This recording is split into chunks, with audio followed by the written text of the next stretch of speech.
대신 집을 허물까요? 나그네가 길을 가다가 날이 어두워지자 하룻밤 묵을 집을 찾았답니다. 옳지, 이 집으로 가보자. 때마침 저녁 연기가 모락모락 피어오르는 집이 있었지요. 주인장 계십니까? 하룻밤만 묵어 갑시다.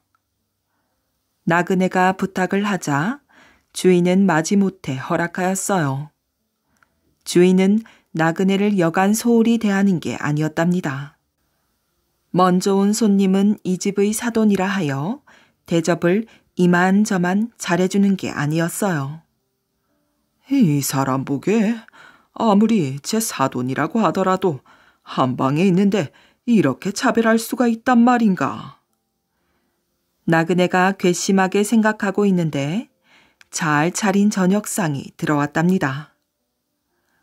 옳지, 이것은 내 상이 아니라 사돈의 상이렸다.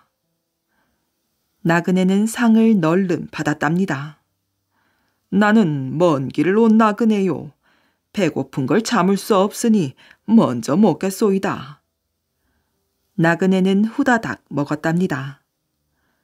다음에 나온 상은 나그네의 상으로 새우젓과 된장뿐이었지요.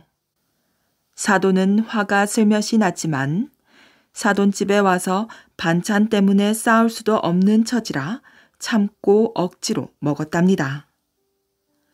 주인도 상이 바뀐 것을 보고 화가 났지만 꾹 참고 나그네를 노려보았지요. 이튿날 아침, 이번에는 아무것도 안 차린 나그네의 상이 먼저 들어왔어요. 나그네는 상을 받아서 사돈 앞에 놓아주었지요. 어저녁에는 배가 너무 고파 염치를 불구하고 먼저 먹었습니다. 오늘 아침은 손님께서 먼저 잡수시지요.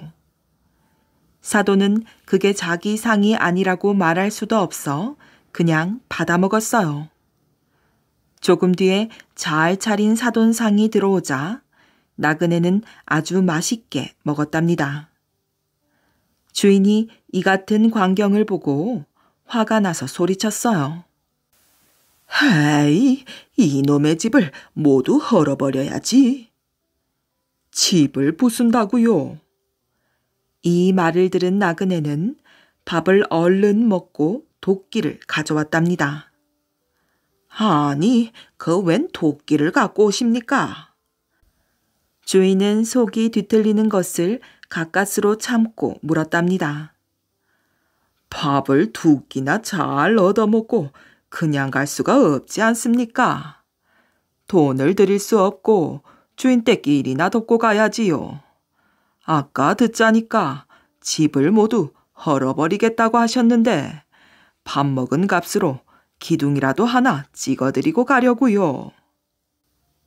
주인은 너무 어처구니가 없어 나그네에게 그냥 가라고 얼른 등을 밀었답니다.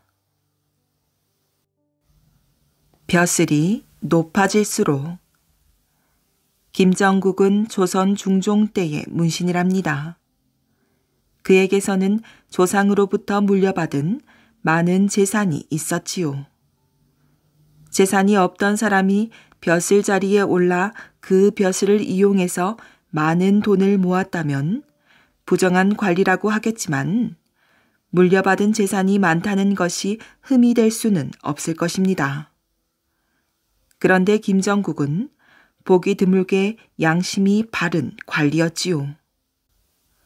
나라의 녹을 먹는 벼슬 자리에 있으면서 재산을 늘리는 일은 있을 수가 없지. 왜냐하면 그것은 도둑질을 하는 것과 마찬가지이기 때문이다. 그는 아들, 딸들에게도 항상 주의하며 강조하였어요. 그러던 그가 좀 더 높은 벼슬 자리로 올라가게 되었답니다. 그러자 김정국은 즉시 살고 있던 큰 집을 팔고 더욱 작은 집으로 이사를 하였지요. 사람들의 생각과는 뜻밖의 행동을 한 것이랍니다. 왜 그러십니까?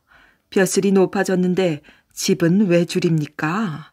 찾아오는 손님도 더욱 늘 텐데 오히려 늘려야 하지 않겠는지요. 부인 역시 이해할 수 없다는 얼굴로 남편에게 물었지요. 그러자 김정국은 이렇게 대답했답니다. 부인, 벼슬이 올랐으니 봉급도 오르지 않겠소. 게다가 집을 줄여 집안에 들어가는 경비도 줄어들 터이니 살림살이가 한층 넉넉해지겠구려. 손님이야 좁은 집에서 맞으면 어떻소? 부인은 한숨만 쉬고 아무 말도 하지 않았어요. 그런데 얼마 후 김정국의 벼슬이 또 높아졌답니다. 집에 돌아온 그는 가족들에게 또 이사 준비를 시켰지요. 서둘러 준비하시오. 벼슬이 높아졌으니 집을 더 작은 집으로 줄여야겠소. 김정국은 더 작고 옹색한 집으로 이사했답니다. 일부러 그렇게까지 고생을 하실 필요가 있겠습니까? 차라리 벼슬을 그만두고 우리 재산으로 잘 사는 게 더 낫겠습니다. 가족들의 말에 김정국은 정색을 하고 말했답니다. 그래서가 아니요. 벼슬이 높아지는 것만으로도 존경과 명예가 올라가니 재산 좀 줄여도 섭섭할 게 없소이다. 높은 지위에 있으면서 더 좋은 것을 바란다면 백성들을 돌보는 일에 그만큼 소홀해지기가 쉽지. 아예 재산에 대한 욕심을 없애어야 나란 일을 제대로 할 수 있기 때문이요. 김정국의 말을 들은 가족들은 고개를 끄덕일 수밖에 없었답니다. 그런데 김정국이 얼마 후 지방의 관찰사직을 맡게 되었어요. 지방으로 내려가게 된 그는 가족들에게 말하였지요. 지금까지는 집만 줄여도 됐지만 이제는 논밭까지 줄여야겠구나. 아버님, 왜 그렇게 해야 한단 말입니까? 서울의 벼슬아치들은 호화로운 집에 관심을 갖고 지방의 벼슬아치들은 논밭에 관심을 쏟는 법이니라. 앞으로는 백성들과 직접 접촉을 하면서 살게 될 터이니 더욱 신뢰감을 주어야 하느니라. 아이고, 정말 너무하십니다. 우리가 어디 재산을 나쁜 일을 해서 모은 것도 아닌데요. 부인이 속상해하며 말하자 김정국은 부인을 위로해 주었어요. 부인, 나란 일을 하는 남편과 살려면 그만한 고생을 각오해야 하오. 논밭을 줄인들 우리 식구가 굶기야 하겠소. 김정국은 기어이 우겨서 논밭을 반으로 줄인 후에 지방으로 부임하였어요. 그런데 그 지방에서는 새 관찰사를 맡기 위해 온갖 진수성찬을 차려놓고 기다리고 있었어요. 그것을 본 김정국은 무섭게 호통을 쳤지요. 이게 무슨 짓이냐? 여기는 바다에서 몬 고장이거늘 이 밥상에 생선이 올랐으니 얼마나 많은 사람이 고생을 했겠는가. 관아 사람들은 뜻밖의 엄한 호통에 안색이 어두워진 채 어찌할 바를 몰랐답니다. 백성을 돌보는 관리가 어찌 백성을 고생시키면서 배불리 먹는단 말이냐. 다시는 이 고장에서 나는 것 이외에 따로 준비하지 말도록 하거라.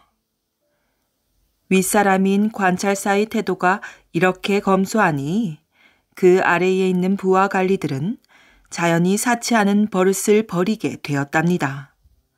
그러자 자연히 백성들도 기뻐하고 관리들을 믿게 되었지요. 당부하겠소. 모두 다 잘 지켜주기 바라오. 윗물이 맑아야 아랫물이 맑은 법이오. 윗사람이 청렴해야 아랫사람들도 그 본을 받지 않겠소. 그리고 관리들이 청렴해지면 백성들의 삶도 편안해지고 자연히 나라의 힘도 강해지는 것이요.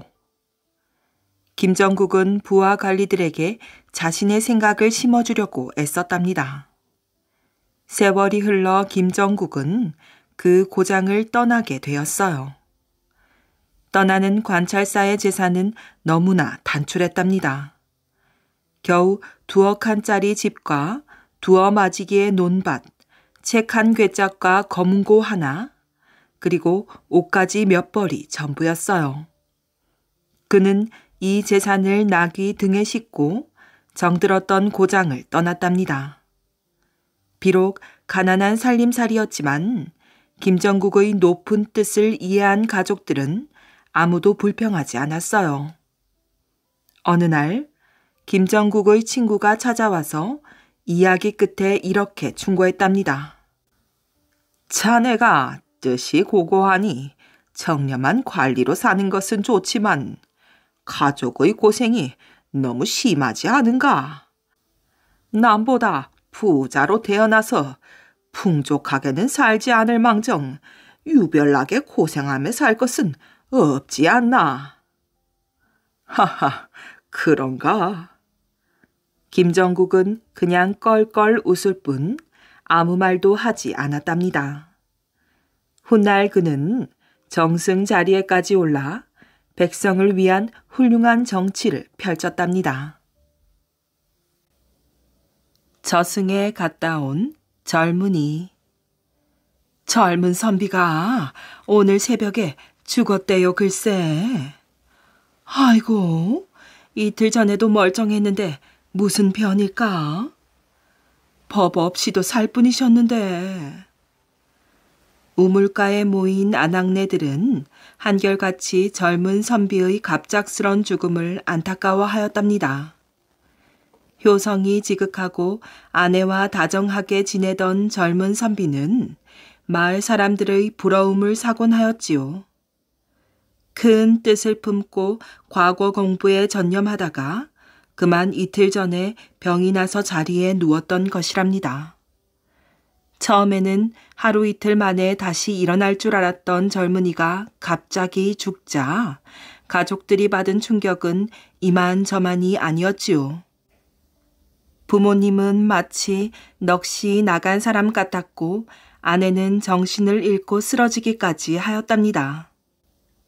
장례식에 온 마을 사람들도 젊은이의 갑작스러운 죽음을 슬퍼하면서도 이상한 마음을 감출 수 없었지요. 이상한 일은 장사를 치룬 뒤에도 일어났답니다. 며칠 뒤에 제사를 지내려고 무덤에 간 가족들은 깜짝 놀랐답니다. 무덤 한가운데가 갈라져 있었기 때문이에요. 놀란 마음을 가라앉힌 아버지는 곧장 마을로 내려가 일꾼들을 데리고 왔답니다. 무덤의 흙을 파내어 주시오. 젊은이의 아버지는 무덤이 갈라진 까닭이 무엇인지 알고 싶었어요. 무덤의 흙을 파내자 묻혀있던 관 뚜껑이 모습을 드러내었답니다. 바로 그때였어요. 아니, 관이 움직인다. 흙을 파내던 일꾼들이 갑자기 놀라 소리치며 물러섰지요. 젊은이의 아버지와 아내도 다가가서 들여다보았어요. 분명히 관이 움직이고 있었답니다. 겁먹지 말고 어서 뚜껑을 열어봐. 아버지의 호통에 일꾼 한 명이 다가가 관 뚜껑을 열었답니다. 참으로 이상한 일이었어요.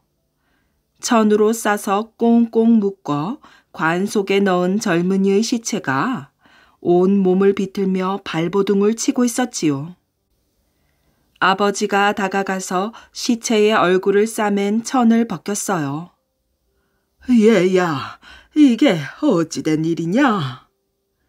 아버지가 외치는 소리에 모두가 관 속을 들여다보았답니다. 시체가 눈을 번쩍 뜨고 사람들을 올려다보고 있었어요. 젊은이는 죽은 게 아니라 살아있었던 것이랍니다. 아버지와 일꾼들은 서둘러 끈을 풀고 젊은이를 관에서 끌어올렸어요. 아버지!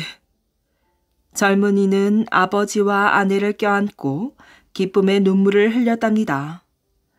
일꾼들의 등에 업혀 집으로 돌아온 젊은이는 점차 기운을 되찾게 되었지요.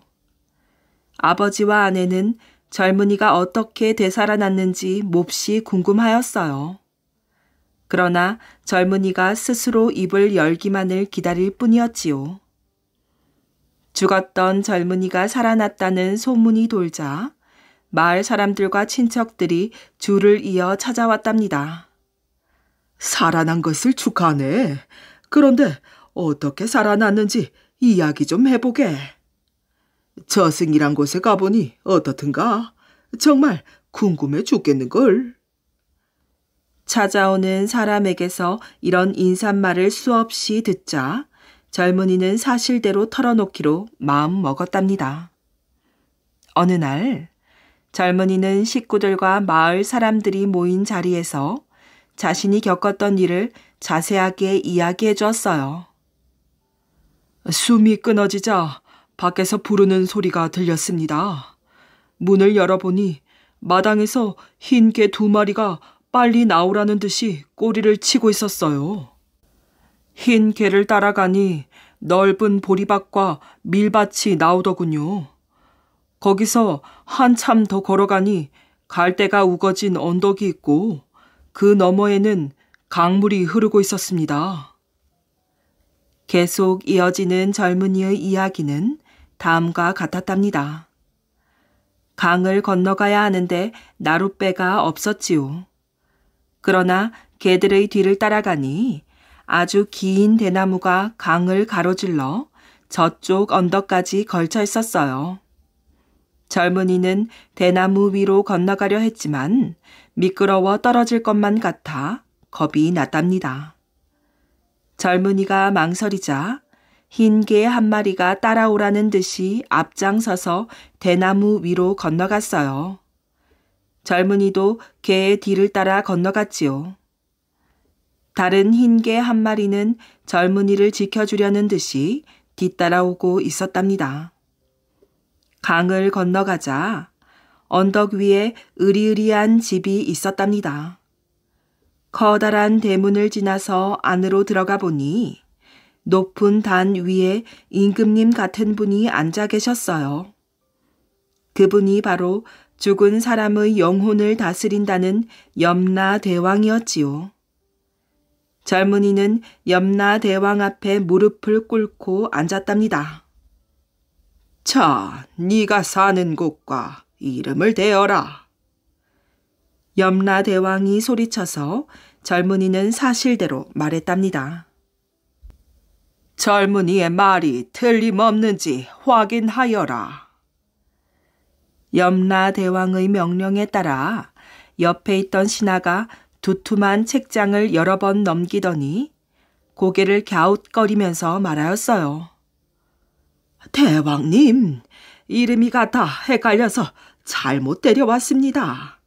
이 젊은이는 착하고 정직하여 땅 위 세상에서 오래오래 살아야 할 뿐입니다. 어허, 저승사자들이 큰 실수를 저질렀구나. 이를 어쩌면 좋을꼬. 염라대왕은 젊은이를 데려온 흰 개 2마리를 불러놓고 호통을 치며 꾸짖었지요. 흰 개들은 꼬리를 내리고 엎드려서 어찌할 바를 몰랐답니다. 저승사자인 흰 개 2마리가 이름이 헷갈려서 엉뚱하게도 젊은 선비를 데려온 것이었어요. 실수를 저질렀으니 이 젊은이를 당장 데려다 주고 오너라. 염라대왕의 명령을 받은 흰 개는 젊은이를 다시 강가로 데리고 갔답니다. 저승에 올 때와 마찬가지로 흰 개를 따라 긴 대나무를 타고 강을 건너가기 시작하였지요. 그러나 강물 한가운데쯤 왔을 때였어요. 갑자기 젊은이는 외마디 소리를 지르며 강물 속으로 떨어졌지요. 강을 가로질러 놓여있던 대나무가 뚝 부러져서 2동강이 나고 만 것이랍니다. 젊은이는 차디찬 강물 속에서 헤엄쳐 나오려고 있는 힘을 다하여 허우적거렸답니다. 때마침 어디에선가 땅을 파는 소리가 쿵쿵 울렸지요. 그것은 바로 일꾼들이 젊은이의 무덤에서 흙을 파내는 소리였어요. 마침내 관 뚜껑이 열리고 아버지와 아내의 얼굴이 눈에 들어왔답니다. 죽어서 저승에 갔던 젊은이가 다시 살아 돌아온 것이지요. 그 이후 저승에서 살아 돌아온 젊은이는 학문에 전념하였어요. 마침내 과거에 급제하여 높은 벼슬에까지 오른 젊은이는 고을을 잘 다스리고 백성들을 잘 보살피어 칭송을 받았답니다. 그리고 가족들과 함께 오래오래 행복하게 살았다고 합니다. 신비한 배나무꽃 동네. 옛날 충청도 어느 마을에 산 구경 다니기를 좋아하는 홍생이라는 사람이 살고 있었어요. 한라산에서 백두산까지 올라가 보지 않은 산이 없을 정도로 산이라면 자다가도 벌떡 일어날 정도였지요. 또 한 번 갔다 온 산이라면 산의 지리를 손바닥 들여다보듯 훤히 알고 있었답니다. 어느 날 홍생은 금강산이 아주 아름답다는 소문을 들었답니다. 가만히 앉아있을 홍생이 아니었지요. 홍생은 곧장 금강산으로 떠날 준비를 하고 길을 떠났어요. 물어 금강산에 찾아간 홍생은 먼저 내금강의 이곳저곳을 두루 구경하였지요. 그리고는 외금강의 어느 골짜기에 이르렀어요. 방금 전까지만 해도 머리 위에서 환하게 빛나던 해가 서쪽 하늘가에 걸려 있었지요. 날이 금방 저물겠는걸? 그런데 내가 서 있는 곳이 대관절 어디지? 너무 깊이 들어와서 어딘지 모르겠네. 이거 큰일이로구먼. 길을 잃어 발을 동동 구르고 있을 때 마침 삿갓을 쓴 한 남자가 홍생 앞을 지나갔지요. 홍생은 이젠 살았구나 생각하고 얼른 그 남자를 쫓아가며 불렀답니다. 저를 부르셨습니까? 왜 그러십니까? 제가 길을 잃었는데 혹시 마을 있는 곳을 아시면 가르쳐 주십시오. 홍생은 사정하듯 말하였지요. 마을이요? 하하하. 이 깊은 산중에 선비님이 어인일로 오셨는지는 모르겠소만 말로 설명해 드리기가 어렵습니다. 아니, 그럼 댁은 어디로 가시는 길이십니까? 혹 마을로 가시는 길이라면 같이 갈 수 없겠습니까? 남자는 삿갓을 약간 뒤로 젖히고 홍생의 아래 위를 천천히 훑어보며 말하였지요. 제가 사는 곳은 아주 먼 데 있소이다. 아무리 멀다 해도 괜찮습니다. 당신도 가는데 어찌 저라고 못 가겠습니까? 당신만 좋다면 같이 좀 갑시다. 하지만 남자는 고개를 가로저었지요. 길이 생각보다 아주 험합니다. 보아하니 지쳐서 얼마 못 갈 것 같은데. 홍생은 소매를 걷어붙이고 주먹을 불끈 쥐어 보였어요. 몸은 지쳐 보일지 몰라도 난 오기가 있는 사람이라오. 게다가 산길 타는 일이라면 누구한테도 지지 않소. 댁에게 피해를 끼치지 않을 터이니 제발 좀 데려다 주오. 홍생의 간절한 부탁에 남자는 마지못해 허락하였지요. 좋소, 같이 갑시다. 그러나 정신을 바짝 차려야 할 것이요. 날도 곧 저물 텐데 어서 서두릅시다. 남자는 가파른 길을 몇십 리나 올라갔다 내려갔다 하였어요. 홍생의 숨이 가빠졌지요. 많은 산을 다녀봤지만 이렇게까지 험한 산은 보지 못하였어요. 한참을 앞서가던 남자가 갑자기 걸음을 멈추며 홍생을 돌아다 보았어요. 허허, 그렇게 힘이 드시오. 진짜 길은 이제부터 시작인데. 예? 이제부터 시작이라고요? 자, 저기 모래 벌판을 보시오. 남자가 손가락으로 가리키는 곳을 보니 알이 아주 고운 모래밭이 보였답니다. 이 모래는 그 어떤 모래보다도 훨씬 부드럽습니다. 발을 옮기지 않고 조금만 서 있어도 무릎까지 파묻히고 말 것입니다. 내가 걷는 것처럼 발을 잽싸게 움직이면 빠지지 않으니 걱정 마시고 조심해서 따라오십시오. 이윽고 남자는 발을 재빨리 움직이며 모래 벌판을 건너갔지요. 홍생도 남자가 하던 대로 재빨리 발을 움직여 겨우 건너갔어요. 그렇잖아도 수십 리 산길을 오르내리느라 힘이 빠진 다리인데 모래 벌판을 건너고 나니 다리가 후들후들 떨렸답니다. 홍생은 땅바닥에 주저앉으며 거친 숨을 내쉬었지요. 여보시오, 여기서 잠깐 쉬었다 갑시다. 안 됩니다. 아직도 갈 길이 멉니다. 날이 어두워지면 무서운 짐승들의 밥이 되기 십상이요. 남자는 길을 재촉하며 계속 걸어갔어요. 홍생도 남자를 놓칠세라 부지런히 따라갔지요. 산허리를 돌아 얼마쯤 더 가니 길이 뚝 끊어져 있었어요. 아래를 굽어보니 천길 벼랑이고 맞은편 언덕까지는 한 길이 넘어 보였지요. 다리가 사시나무 떨듯 떨리고 가슴이 두근거렸어요. 눈앞이 아찔해졌답니다. 여기를 뛰어넘어야만 마을에 갈 수가 있어. 한마디 말을 건넨 남자는 아무렇지도 않은 듯 벼랑을 훌쩍 뛰어넘어 건너편 언덕으로 갔답니다. 아니, 여길 정말 뛰어넘어야 한단 말이오? 난 못하겠소. 겁먹지 말고 힘껏 뛰어내리시오. 내가 잡아드리리다. 남자는 언덕의 바위 틈에 발을 집어넣고 엎드려 손을 내밀었어요. 홍생은 도저히 뛸 엄두가 나지 않았지요. 남자의 계속된 재촉에 홍생은 하는 수 없이 눈을 질끈 감고 힘껏 뛰었답니다.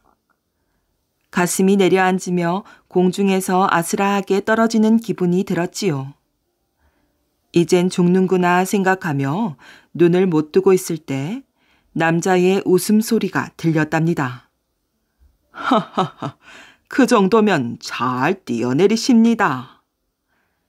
눈을 떠보니 홍생은 그 남자의 품 안에 안겨 있었어요. 험하고 굽어진 산길을 몇 번이고 빙빙 돌고 오르내려 마침내 다다른 곳은 어느 마을의 입구였지요. 홍생은 눈앞에 펼쳐진 마을의 모습을 보고 입을 다물 줄 몰랐답니다. 사방은 높고 낮은 아름다운 봉우리들로 둘러싸여 있고 그 가운데는 넓은 벌판이 있었지요. 벌판 가운데를 가로질러 맑은 시냇물이 흐르고 그곳을 거슬러 올라가니 산 밑에 한 30여 채쯤 되어 보이는 아담한 집들이 옹기종기 모여 있었어요. 기름진 농가 밭에는 온갖 곡식들이 풍성하게 자라고 있었지요. 또 아름다운 골짜기마다 배나무가 가득하였어요. 이 마을은 백꽃이 필 때면 온 고우란이 환하게 밝아져서 눈 온 날의 아침 같아 보이지요. 마을의 모습에 감탄하고 있을 때 남자가 옆에서 거들었어요. 그 사이 마을 사람들이 몰려들었지요. 용케도 그 험한 길을 지나 여기까지 오셨습니다. 우리 마을에 처음 오신 귀한 손님이니 푹 쉬다 가시지요. 날마다 이 집 저 집에서 번갈아 가며 홍생을 초대하였어요. 홍생을 모셔간 집에서는 아주 맛있는 음식을 차려놓고 흥겨운 잔치를 벌였지요. 하루, 이틀, 사흘. 마을 사람들의 극진한 대접을 받은 홍생은 시간 가는 줄 모르고 즐겁게 보냈답니다. 한 달 남짓 되었을 때 홍생은 갑자기 집 생각이 났지요. 자신을 애타게 기다리고 있을 가족들의 얼굴이 떠올랐어요. 이제는 돌아가야겠습니다. 제가 너무 오래 머물렀나 봅니다. 홍생은 처음 자기를 데려왔던 남자를 찾아가 말하였어요. 더 쉬었다 가시지 않고 왜 벌써 가시려고 그러십니까? 계속 있고는 싶지만 기다리는 가족들도 있고 하니. 그렇습니까? 그럼 바래다 드리지요. 잠시만 기다리십시오. 남자는 어디선가 대나무를 한아름 베어왔어요. 그러더니 아주 능숙한 솜씨로 대나무를 똑같은 크기로 자르고 쪼개고 다듬었지요. 얼마 후 대나무 돗자리 2개가 만들어졌어요. 아니, 웬 돗자리입니까? 이제 곧 알게 될 것입니다. 어서 나를 따라오시오. 남자는 돗자리를 어깨에 짊어지고 마을을 나섰답니다. 이 길은 우리가 전에 왔던 길이 아니지 않소? 잘 보셨소. 그 길은 올 수는 있어도 갈 수는 없는 길이 왜다.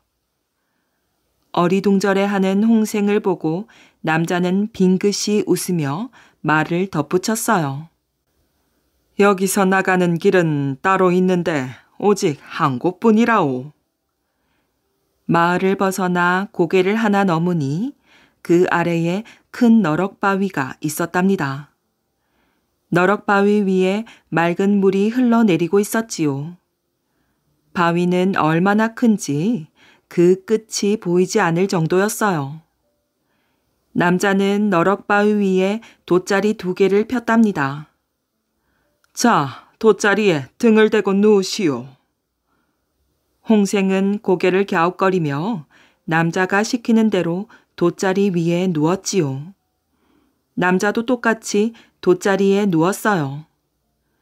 돗자리는 너럭바위를 타고 미끄러지듯 내려갔지요. 물결에 한들거리며 한참 동안이나 흘러갔답니다. 누워서 보는 계곡의 경치 또한 아름다웠어요. 얼마 후 돗자리는 어느 골짜기에 가서 저절로 닿았지요. 남자는 돗자리 2개를 말아 짊어지더니 말하였답니다. 저 산골짜기에 조그맣게 난 길이 보일 것입니다. 그 길을 따라 쭉 내려가면 이 산을 나갈 수 있을 것입니다. 감사합니다. 그런데 다음에 그곳을 찾아갈 수 있을까요? 글쎄요, 쉽지는 않을 것이외다. 그럼 조심해서 가시오. 남자는 계곡의 바위를 훌쩍 넘어 유유히 사라졌어요. 집으로 돌아온 홍생은 자신이 즐겁게 지내다 왔던 금강산 속 희한한 동네에 대해 입에 침이 마르도록 자랑하였지요. 예끼 여보쇼, 산속에 그런 동네가 어디 있다고 그러시오? 내 말을 못 믿겠다면 나랑 그 마을에 가보면 어떻겠소? 많은 사람들이 궁금한 나머지 홍생을 따라 금강산으로 들어갔어요. 하지만 홍생이 지내다 왔던 그 신비한 마을은 영영 찾지 못했답니다. 훗날 사람들은 홍생이 다녀왔던 마을에 배나무가 많다 하여 이화동이라고 불렀지요. 지금도 금강산에는 그곳을 찾기 위해 수많은 사람들이 오르내리고 있다는 말만이 들려온답니다. 공주를 구한 7 가마. 고구려 문자명왕 2년 10월이었답니다. 어느 날 평양 도성에 변괴가 일어났으니 땅속에서 수레 소리와 같은 뇌성이 울리면서 땅이 흔들리고 쩍쩍 갈라지는 것이었지요. 지진이다. 이젠 다 죽었구나. 땅이 가라앉는다. 어서 산으로 피신을 하자. 백성들은 아우성을 쳐댔고 또 한편에선 불이야 불하며 소란이 일어났으니 지진 때문에 집에 불이 붙은 것이었어요. 그런데 문제는 7명의 공주가 있는 궁에 불이 붙은 것이었으니 불길은 순식간에 악마의 혓바닥처럼 공주궁을 빙 둘러쌌답니다. 공주궁이 탄다. 어서 공주들을 구해내라. 왕과 왕비는 발을 동동 구르며 명령했으나 궁은 이미 불길에 휩싸여 도저히 접근할 수조차 없었답니다. 누가 공주들을 구해낼 충신은 없느냐? 공주를 구해내면 큰 벼슬을 줄 것이다. 그래도 누구 한 사람 그 무서운 불길을 헤치고 들어가려 하지 않았지요. 7 공주가 모두 타 죽는다. 이를 어쩌누? 왕비는 미친 듯이 통곡을 하였어요. 이를 어쩌나, 여봐라. 제발 공주를 살려내라. 왕은 다급한 나머지 누구든지 공주를 구해내는 사람에겐 그 공주를 줄 것이다. 어서들 서둘러서 공주를 구해내라. 하며 미친 듯이 소리쳤답니다. 그러나 불길이 충천한 공주궁으로 감히 아무도 뛰어들지 못하고 있을 때였어요. 그때 어떤 기합 소리를 내지르며 한 젊은 나졸이 용감하게도 불길 속으로 달려들어갔지요. 저를 어쩌나? 저 사람이 죽으려고. 모두들 감탄을 금치 못하고 손에 땀을 쥐며 바라보고 있었지만 젊은 나졸은 순식간에 검은 연기 속으로 사라지고 보이지가 않았답니다. 제발 부처님이시여, 우리 공주들이 무사히 구출되게 해주십시오. 나무 관세음보살. 왕과 왕비는 눈을 감고 부처님에게 간곡히 기도를 하였어요. 한편 불길 속으로 뛰어든 나졸이 이리저리 살펴보니 7명의 공주들은 공주궁 뒤뜰에 모여서 어찌할 바를 모르고 있었지요. 공주님들, 소인이 공주님을 구출하러 왔습니다. 젊은 나졸은 불 속에서 이렇게 외쳤으나 무서운 불길을 뚫고 어떻게 공주들을 구출한단 말이겠어요.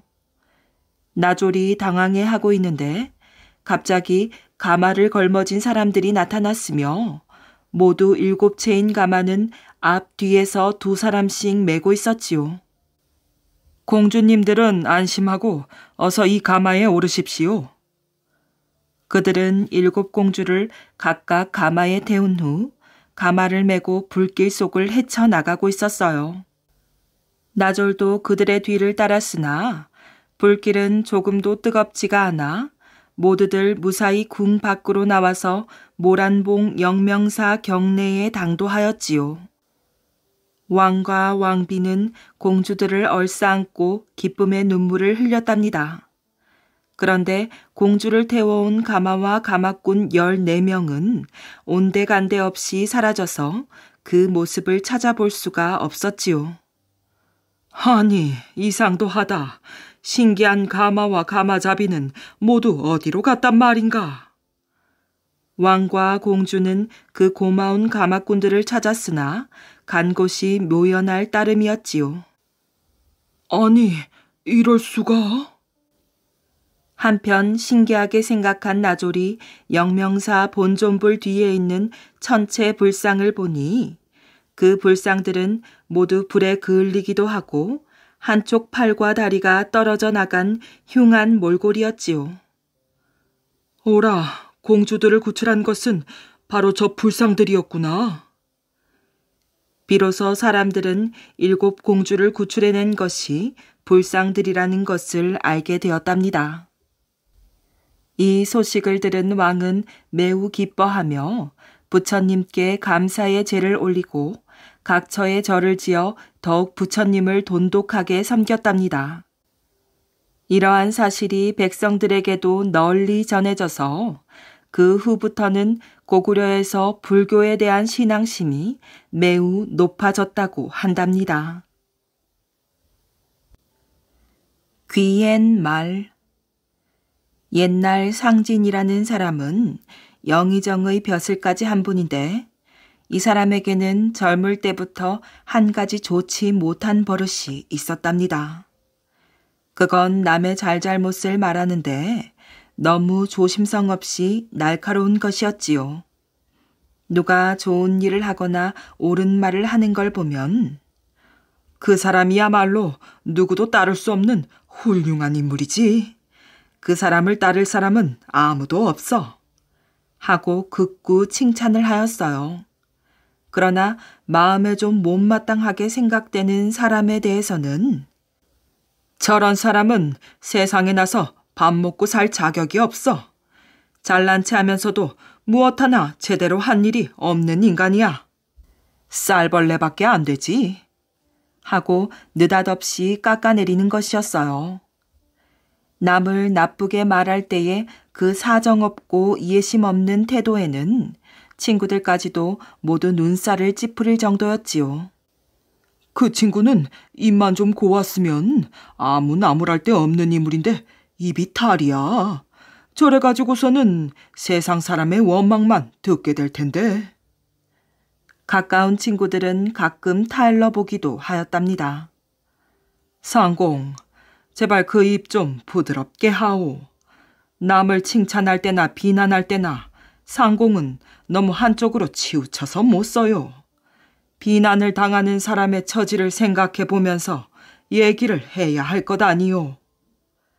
이런 충고를 받으면 상진은 얼굴이 벌겋도록 화를 내었답니다. 나쁜 걸 나쁘다고 하는데 남의 눈치를 본단 말이오. 내 양심에 거리끼지 않는 말을 하면 그만이지. 그게 선비의 행실이오. 그래도 대단치 않은 일로 남의 마음을 아프게까지 할 것이 있어. 그렇게 하면 듣는 사람이 더 제 행동을 고집하여 고쳐지기는커녕 더 나쁘게 되기 쉬운 거요. 그런 건 내 알 바가 아니오. 난 거리낌 없이 말하는 사람이니까. 이렇게 상진은 고집이 셌답니다. 그래서 사소한 잘못을 한 사람도 그의 비난이 너무도 커서 잘못을 후회하기보다는 상공을 미워하기만 하였지요. 하루는 상진이 들길을 가다가 농부 한 사람이 소 2마리를 데리고 논을 갈고 있는 것을 보았답니다. 농부가 쟁기를 끌리는 2마리의 소는 몸집의 크기도 같고 힘도 비슷해 보였지요. 다른 건 오직 1마리는 누렁이인데 다른 1마리가 검둥이인 것 뿐이었어요. 상진은 얼핏 보기에 그 검둥이가 더 탐스럽게 생겼다는 생각이 들었답니다. 기운도 검둥이가 셀까? 왠지 그것이 궁금해졌지요. 세상에 똑같다는 건 없는 법이야. 어느 한쪽이 못할 게 당연한 일이니 어디 저 농부에게 물어볼까 보다. 이런 생각을 하자 상진은 그냥 지나칠 수가 없었답니다. 그래서 논가에서 농부를 불렀지요. 여보, 소들이 다 튼튼해 보이는데 그중에 어느 소가 더 기운이 세요? 검둥이요, 누렁이요? 길 가던 양반이 이런 걸 묻는 건 뜻밖의 일이라 농부는 논을 갈다 말고 걸음을 멈추고 상진을 바라보았지요. 어느 소가 기운이 세냔 말이오? 그러나 농부는 입을 떼지 않았답니다. 머뭇거리며 상진을 딱한 듯이 바라보고만 있었지요. 여보, 묻는 말이 말 같지가 않소. 왜 벙어리가 되었소? 상진이 버럭 화를 내며 소리쳤어요. 그러자 농부는 쟁기를 놓고 논에서 나왔지요. 나와서는 아무 말도 않고 상진에게 와서 귀에다 대고 조그만 소리로 속삭였어요. 예, 누렁이가 힘이 세답니다. 뭐라? 그런 대답을 하려고 얘까지 나와서 기욬말을 하는 건 무슨 일인가? 상진은 어이가 없다는 듯이 농부를 보고 말하였지요. 그러자 농부는 역시 작은 소리로 이렇게 말하였어요. 예, 죄송합니다. 하지만 한쪽을 칭찬하면 다른 쪽을 나쁘게 말하는 셈이 되지 않습니까? 저 소들은 다 부지런하고 일을 잘합니다요. 그런데 누렁이만 힘이 세다고 하면 아무리 소라고 할지라도 검둥이가 들으면 섭섭할 것 아닙니까? 그래서 가만히 말씀드린 것이올시다. 아니, 그렇소이까? 상진은 농부의 말에 크게 감동을 하였어요. 제가 부리는 짐승에게까지 이렇게 조심스러운 사람도 있구나. 검둥이가 듣고 섭섭해할까봐 누렁이가 기운이 세다는 말을 귀옛말로 일러주었구나 하고 말이지요. 하물며 사람에 대해서는 더 말할 것도 없는 일이라고 깊이 느낀 상진은 그 후로 남을 비난하는 일에 조심성 있는 사람이 되었다고 합니다. 바람덕에 급제한 게으름뱅이. 재물이 많은 어느 벼슬아치에게 게으른 아들이 있었답니다. 벼슬아치는 아들의 글 공부를 위해 온갖 뒷바라지를 다 했으나 아들은 갖가지 핑계를 대며 게으름을 피웠지요. 아니, 어째서 요즘 통글 공부를 하지 않은 것이냐? 예, 왠지 입맛도 없고 기운이 없어서 그렇습니다. 벼슬아치는 몸에 좋다는 보약과 음식을 죄다 구해와서 아들에게 먹였지요. 그렇지만 아들의 글 공부는 나아질 기미가 보이지 않았답니다. 아니, 그렇게 공부를 해도 왜 글이 늘지 않는 것이냐? 예, 아무래도 글 선생을 바꾸어야 할 것 같습니다. 벼슬아치는 이름난 글 선생을 죄다 모셔왔어요. 그러나 그 후에도 아들은 이 핑계 저 핑계를 대며 게으름을 피웠고 글 공부는 여전했지요. 어느 날 참다 못한 아버지가 아들을 불러 몹시 꾸짖었어요. 그동안 너에게 부족함 없이 다 해주었거늘 어찌하여 노력하는 것이 보이질 않느냐? 글 공부를 시작한 지 20해가 넘도록 과거 시험 한번 보지도 못하다니 이 얼마나 부끄러운 일이냐. 더구나 끼니 거르기를 밥 먹듯 하고 서당 문 앞에도 못 가본 젊은이들이 과거 시험에 척척 붙는 터에 네가 더 이상 무슨 핑계를 댈 수 있겠느냐. 아버지, 그동안은 제가 때를 기다리느라 시험을 보지 않았지만 올해는 꼭 장원 급제할 테니 두고 보십시오. 아들은 그 자리를 벗어나 보려고 큰 소리를 쳤으나 시간이 갈수록 걱정이었어요. 그리고 마침내 과거 날이 다가오자 국리 끝에 친구들을 찾아갔어요. 여보게들, 자네들도 알다시피 내 아버님이 그동안 내게 얼마나 정성을 쏟았는가. 떨어지더라도 내가 시험 한번 보는 게 평생 소원이시니 내 아버님을 봐서라도 한번 도와주게나. 아니, 하지만 그것은 나라 법을 어기는 것이 아닌가? 어차피 과거 시험은 초시, 회시, 전시 3번 다 합격해야 되는 것이니 초시 한번 도와주었다고 큰일 날 것은 없을 것이야.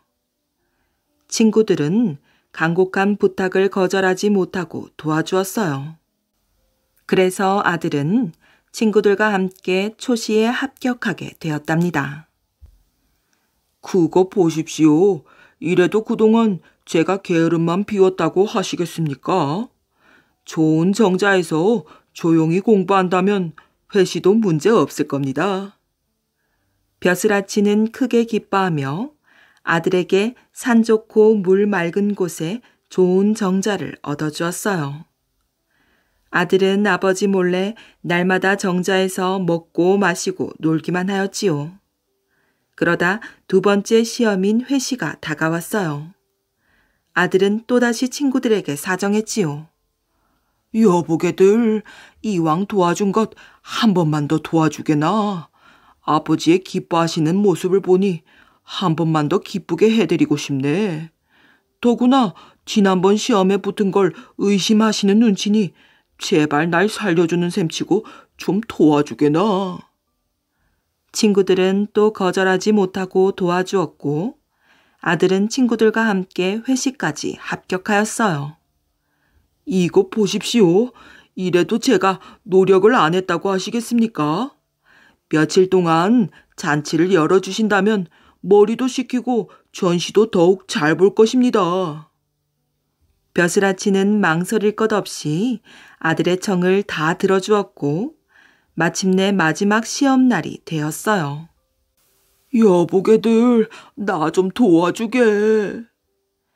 게으른 아들이 사정했지만 친구들은 그런 엉뚱한 욕심에 콧방귀를 뀌었고 더구나 저마다 글짓기에 바빠 도울 틈도 없었지요. 그래서 아들은 한 줄도 쓰지 못하고 붓방아만 찍고 있는데 갑자기 바람이 일면서 웬 종이 한 장이 뚝 떨어지는 것이었어요. 아니, 이건 누가 쓴 글이지?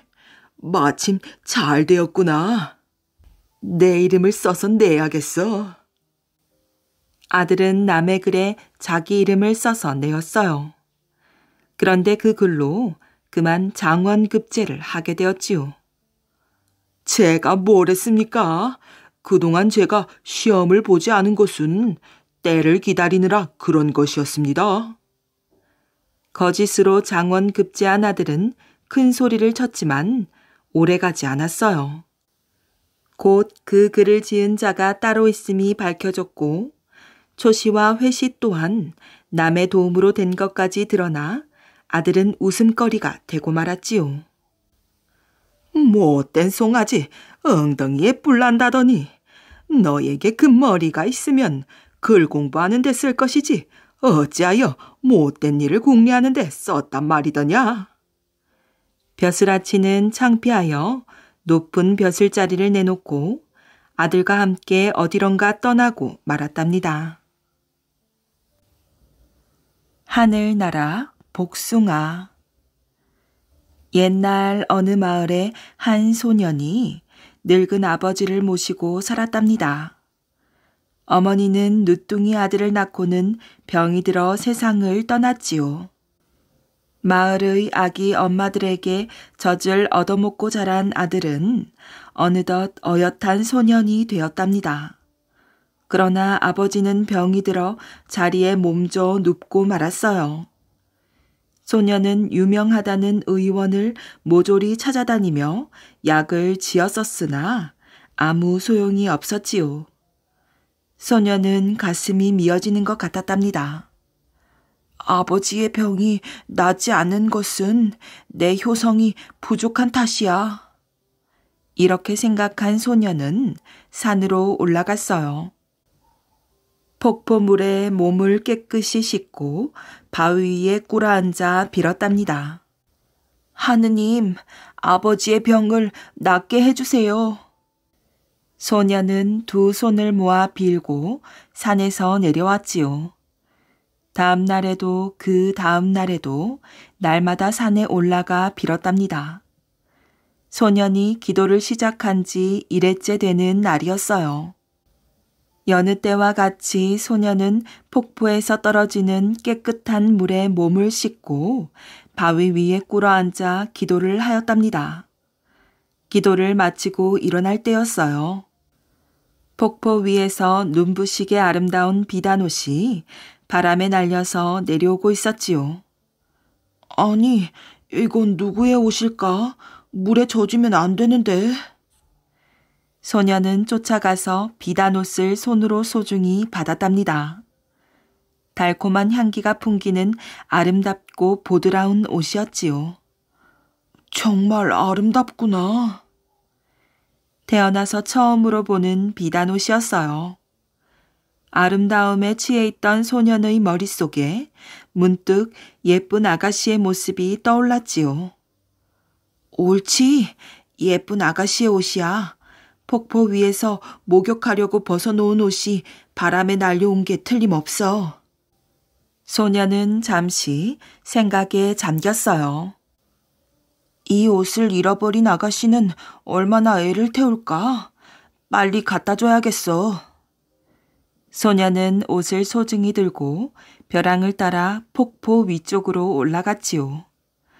물가 풀숲에 벌거벗은 한 아가씨가 알몸을 숨기고 앉아 울고 있었답니다.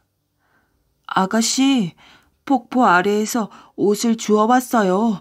어서 입으시지요. 소녀는 벌거벗은 아가씨를 바라볼 수가 없어 몸을 뒤로 돌리고는 옷을 번쩍 치켜들고 소리쳤어요. 정말 고마워요. 아가씨는 기뻐서 어쩔 줄 모르며 뒷걸음질로 조심스럽게 다가와서 옷을 받았답니다. 옷을 입은 아가씨의 모습은 너무나 아름다웠어요. 온 몸에서 광채가 나서 눈이 부시는 것 같았지요. 아가씨는 넋을 잃고 서 있는 소년에게 다가와서 미소를 지으며 말하였답니다. 나는 하늘나라에서 내려온 선녀랍니다. 목욕을 하느라 벗어놓은 옷이 바람에 날아간 거예요. 이 옷이 없으면 저는 하늘나라로 돌아가지 못한답니다. 옷을 찾아주셔서 정말 고마워요. 세상에, 하늘나라 선녀님이시군요. 소녀는 깜짝 놀라며 머리를 숙여 인사를 하였답니다. 당신은 정말 착한 분 같아요. 옷을 찾아주신 은혜에 보답하고 싶습니다. 저와 함께 하늘나라에 가시지요. 소녀는 꿈을 꾸는 것 같았답니다. 아름다운 선녀가 살기 좋은 하늘나라에 함께 가자고 하니까요. 소녀는 솔깃하여 따라가고 싶었지만 누워 계신 아버지의 얼굴이 떠올라 정신을 바짝 차렸답니다. 저는 하늘나라에 갈 수 없답니다. 병든 아버지를 혼자 두고 집을 떠날 수가 없거든요. 효자시군요. 그럼 무엇이든 소원을 말씀해 주세요. 은혜를 갚는 뜻으로 소원을 이루게 해드리겠어요. 선녀의 말에 소녀는 용기를 내어 선뜻 소원을 말하였지요. 저의 아버지 병을 낫게 하는 약을 구해주십시오. 오늘도 아버지 병을 낫게 해달라고 기도를 드리러 온 거랍니다. 저의 소원은 오직 아버지의 병을 고치는 것뿐입니다. 소년의 말을 들은 선녀는 하늘을 우러러보며 말하였어요. 아무 걱정 마세요. 천도라는 하늘나라의 복숭아를 드시면 무슨 병이든 금방 고친답니다. 바로 따올 테니 조금만 기다리세요. 선녀의 말이 채 끝나기도 전에 하늘에서 오색 구름이 내려와 선녀의 주위를 감쌌지요. 선녀는 그 구름을 타고 하늘로 높이 올라갔어요. 신기한 눈빛으로 넋을 잃고 하늘을 쳐다보던 소년이 미처 정신을 차리기도 전에 다시 오색 구름을 탄 선녀가 내려왔어요. 선녀는 상냥하게 웃으며 소년에게 빨갛게 익은 복숭아 2개를 건네주었지요. 자, 이 하늘나라 복숭아를 아버지께 잡수시게 하세요. 병이 씻은 듯이 나을 테니까요. 선녀님, 고맙습니다. 소녀는 너무나 기뻐서 땅에 넙죽 엎드려 선녀에게 큰 절을 하였지요. 선녀는 소년을 일으켜 세웠어요. 아버님 모시고 행복하게 사세요. 그럼 안녕. 선녀는 꼭 잡았던 소년의 손을 아쉬운 듯이 놓고는 오색 구름을 타고 하늘로 두둥실 떠올랐어요. 선녀님, 안녕히 가십시오. 소녀는 선녀가 보이지 않을 때까지 손을 흔들고 있었답니다. 집으로 돌아온 소녀는 선녀에게 얻은 복숭아를 아버지께 드렸답니다. 복숭아를 맛있게 잡순 아버지는 신기하게도 씻은 듯이 병이 나아 자리에서 일어났지요. 소녀는 건강해진 아버지와 함께 오래도록 행복하게 살았답니다.